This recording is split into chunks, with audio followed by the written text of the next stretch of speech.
Looks like a trailer has just been involved in an accident in a very weird place because there's an estate. There's Langata,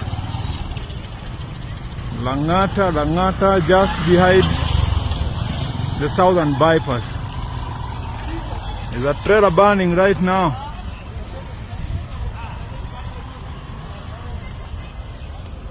There's a trailer burning right now, and I have no idea whether the driver was able to escape.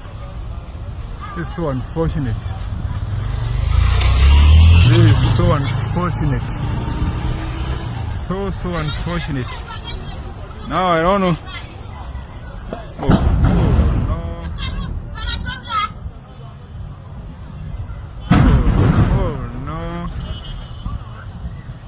Oh no.